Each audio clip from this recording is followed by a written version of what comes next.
Hello friends, welcome to my channel. இன்றைக்கி மீன் குழம்பு கிராமத்து ஸ்டைலில் எப்படி செய்யலான்ட்டு பார்க்கலாம் வாங்க ஃப்ரெண்ட்ஸ்.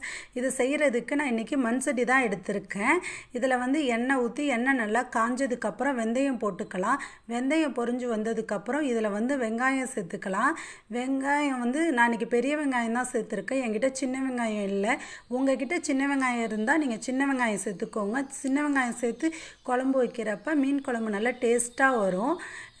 இது கூடயே கருவேப்பிலை சேர்த்துக்கலாம். அப்புறம் 2 பச்சை மிளகாயை நான் கட் பண்ணி வச்சுருக்கேன். அதையும் இது கூட சேர்த்து நல்லா வதக்கி விட்டுக்கலாம். பாருங்கள், இந்த மாதிரி நல்லா வதங்கி வரட்டும்.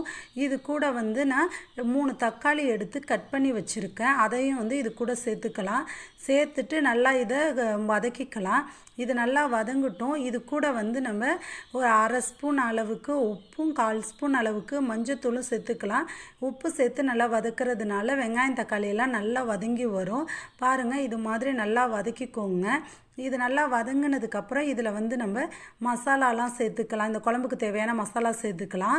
இன்றைக்கி நான் அதுக்கு 2 ஸ்பூன் அளவுக்கு தனி மிளகாத்தூளும் 4 ஸ்பூன் அளவுக்கு நான் மல்லித்தூள் சேர்த்துருக்கேன். உங்களுக்கு குழம்பு எந்த அளவுக்கு தேவையோ அந்த அளவுக்கு நீங்கள் மசாலா சேர்த்துக்கோங்க.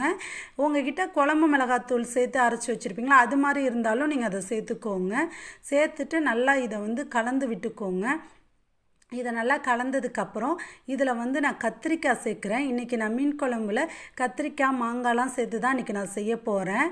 நம்ம கிராமத்துலலாம் வைக்கிறப்ப எல்லாம் காயெலாம் சேர்த்து தான் செய்வாங்க. அது இந்த மீன் குழம்புக்கு இன்னமும் நல்லா டேஸ்ட்டாக இருக்கும்.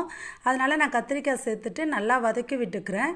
இது வதங்கினதுக்கப்புறம் இதில் நான் புளி எடுத்து கரைச்சி வச்சுருக்கேன். அதையும் இது கூட சேர்த்துக்கிறேன். இது மாதிரி சேர்த்துட்டு நல்லா இதை நல்லா கலந்து விட்டுக்கோங்க. இது நல்லா கலந்ததுக்கப்புறம் இதில் நம்ம இந்த குழம்புக்கு தேவையான அளவுக்கு தண்ணி சேர்த்துக்கலாம். உங்களுக்கு எந்த அளவுக்கு தண்ணி தேவையோ அந்த அளவுக்கு, குழம்பு உங்களுக்கு எவ்வளோ தேவையோ அந்த அளவுக்கு நீங்கள் தண்ணி சேர்த்து நல்லா கலந்து விட்டுக்கோங்க. கலந்து விட்டுட்டு இந்த குழம்பு நல்லா கொதிக்கட்டும். கொதித்ததுக்கப்புறம் இதில் நம்ம மாங்காய் சேர்த்துக்கலாம்.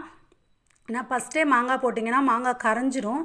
அதனால் இந்த குழம்பு நல்லா கொதித்ததுக்கப்புறம் மாங்காய் சேர்த்துக்கோங்க.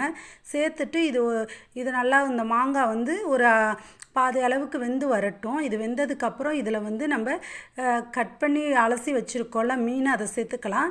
இன்றைக்கி நான் நெத்திலி மீன் தான் சேர்க்குறேன். நெத்திலி மீன் குழம்பு நல்லா டேஸ்ட்டாக இருக்கும்.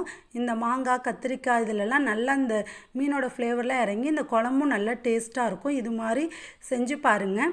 ஒரு 10 நிமிஷம் அப்படியே மூடி வச்சிங்கன்னா நம்ம குழம்பு ரெடி ஆகிடும் ஃப்ரெண்ட்ஸ். ஓகே ஃப்ரெண்ட்ஸ், இந்த மாதிரி நீங்களும் செஞ்சு பாருங்கள்.